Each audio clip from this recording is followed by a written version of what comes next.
નમસ્કાર, તમે જોઈ રહ્યા છો TV17 ગુજરાતી। જૂનાગઢ જિલ્લાના માળિયાહાટીના તાલુકામાં જામવાડી ગામમાં ખેડૂતો દ્વારા 5 વર્ષ પહેલા સ્વખર્ચે બનાવવામાં આવેલા એક પુલને લઈને હવે રાજકીય માહોલ ગરમાયો છે। આમ આદમી પાર્ટીના ઓબીસી સેલના પ્રદેશ પ્રમુખ અને ખેડૂત નેતા પિયુષ પરમારે ભાજપના ધારાસભ્ય ભગવાનજી સામે ગંભીર આક્ષેપો કર્યા છે। પિયુષ પરમારનો આરોપ છે કે પુલનું સ્થળ નિરીક્ષણ કરવામાં આવેલા ધારાસભ્યને ખેડૂતો સાથે અયોગ્ય ભાષાનો ઉપયોગ કર્યો અને ગાળો પણ આપી હતી। પિયુષ પરમારના જણાવ્યા અનુસાર આ પુલ કોઈ સરકારી ખર્ચે નહીં પરંતુ ખેડૂતોના પોતાના પૈસે 5 વર્ષ પહેલા બનાવવામાં આવ્યો હતો। આ પુલના કારણે આસપાસના 29 ખેડૂતોને અવરજવર માટે મહત્વનો રસ્તો મળ્યો છે અને અત્યાર સુધી કોઈપણ ખેડૂતને નુકસાન થયું હોવાનો એક પણ પુરાવો સામે આવ્યો નથી। તેમનું કહેવું છે કે ભારે વરસાદ છતાં આ પુલના કારણે કોઈના ખેતરમાં પાણી ભરાયું નથી કે નુકસાન થયું નથી। આમ આદમી પાર્ટીના નેતાનું વધુ જણાવ્યા કે ખેડૂતોને અગાઉ જ લેખિતમાં જવાબદારી સ્વીકારી ચૂક્યા હતા કે જો આ પુલના કારણે કોઈને નુકસાન થશે તો તેની જવાબદારી ખેડૂતોની રહેશે। આજે હું જામવાડી ગામે છું, ત્યાં આજથી 5 વર્ષ પહેલા એક પુલ બનાવવામાં આવ્યું છે।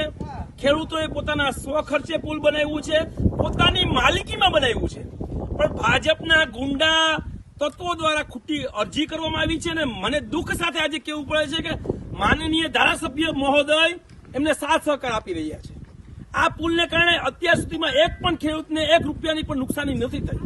જ્યારે આ પુલિયું જે બન્યું છે એમાં 29 ખેડૂતોને જવાનો રસ્તો છે, એ 29 ખેડૂતોએ લેખિતમાં આપ્યું છે કે આ પુલને કારણે કોઈના ખેતરમાં પાણી જાય, નુકસાન થાય તો તમામ જવાબદારી અમારી છે। 5 વર્ષ થઈ ગયા છે। પહેલી સિઝનમાં વરસાદ પડ્યો ત્યારે સમગ્ર પંથકમાં 100 ઇંચ વરસાદ પડ્યો હતો। હમણાં જ માત્ર 24 કલાકમાં એકી સાથે માળિયાહાટીના તાલુકામાં 30 ઇંચ વરસાદ પડ્યો, છતાં પણ કોઈના ખેતરમાં એક ટીપું પણ ગયું નથી કે કોઈને 1% નુકસાન પણ નથી થયું। પરંતુ આ પુલ હુકમે તોડવો છે। આ પુલ હું જયારે તાલુકા પંચાયતનો સદસ્ય હતો તે મારા ઘરને પૈસે આ પુલ બનાવ્યો હતો। ઈ પેટમાં ભાજપવાળાને દુખે છે। ધારાસભ્ય શ્રી આજે આ સ્થળ ઉપર મોજૂદ હતા અને હું ખુદ પણ મોજૂદ હતો, ત્યારે ઈ ન શબ્દ બોલવાના શબ્દો બોલ્યા છે, ખેડૂતોને ગાયડું બોલ્યા છે। આજે એ પદ ઉપર છે, પણ હું ધારાસભ્ય શ્રીને કહેવા માંગુ છું કે આ લોકોએ તમને ચૂંટીને મોકલ્યા છે, એની ગરિમા જાળવવી તમારો નૈતિક અધિકાર છે અને તમારી નૈતિક ફરજ પણ છે। તેમ છતાં હવે ભાજપના કેટલાક લોકો દ્વારા આ પુલ તોડવાની માંગણી કરવામાં આવી રહી છે અને તેમાં સ્થાનિક ધારાસભ્યનો પણ સહકાર હોવાનો આક્ષેપ કરવામાં આવ્યો છે। પિયુષ પરમારે સ્પષ્ટ શબ્દોમાં જણાવ્યું કે આમ આદમી પાર્ટી આ સમગ્ર લડાઈમાં ખેડૂતોની સાથે ઊભી રહેશે।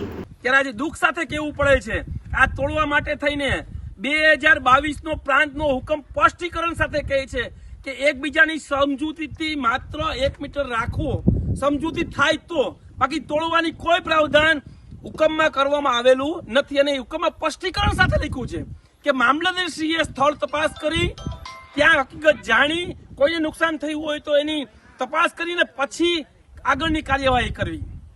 જ્યારે 2021માં મામલતદારશ્રીએ સ્થળ તપાસ કરી, થોડો ઘણો એને અવરોધ લાગ્યો, એ થોડો ઘણો પુલે તોડ નાખ્યો, છતાં પણ આ ભાજપના નેતાઓ ગુંડાગર્દી પર ઉતરી ગયા છે। ખેડૂતોને હેરાન અને પરેશાન કરવા સિવાય કંઈ કરતા નથી। હું ધારાસભ્ય શ્રીને કહેવા માંગુ છું કે તમે પુલ બનાવી તો નથી દેતા, પણ તમે પુલ તોડાવો છો માથે રહીને। આ ક્યાંનો ન્યાય છે? સત્તા છે એટલે મન ફાવે એવા વર્તનો કરશો। હું તમને સ્પષ્ટીકરણ સાથે કહું છું કે આજે સ્થળ તપાસ કરવા આવ્યા ત્યારે બેફામ ધારાસભ્ય ગાળો બોલ્યા છે ખેડૂતોને, એ કેટલી યોગ્ય છે?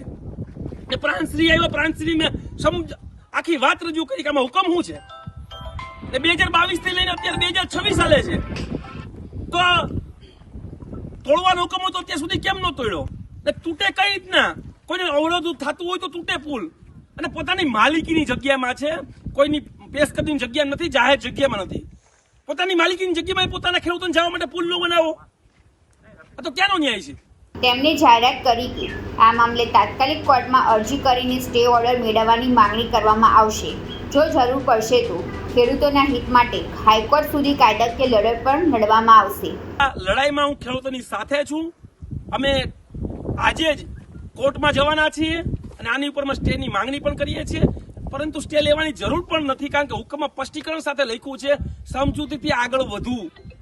તોડવાનો એક પણ હુકમમાં કોઈ શબ્દનો ઉલ્લેખ થયેલો નથી. જો તંત્ર ને વિનંતી કરું છું, તમે દાદાગીરી કરશો, જોહુકમી કરશો તો આવનારા સમયમાં અમે હાઈકોર્ટ સુધી તમારી સામે પણ લડત લડવા માટે તૈયાર છે. હાલ આ સમગ્ર મુદ્દે ભાજપ તરફથી કોઈ સત્તાવાર પ્રતિક્રિયા સામે આવી નથી. હવે આ મામલે તંત્ર અને કોર્ટનું શું નિર્ણય લેશે તેના પર સૌની નજર રહેશે. આવી જ અપડેટ્સ માટે જોડાયેલા રહો TV17 ગુજરાતી, તમારી સાથે તમારી માટે.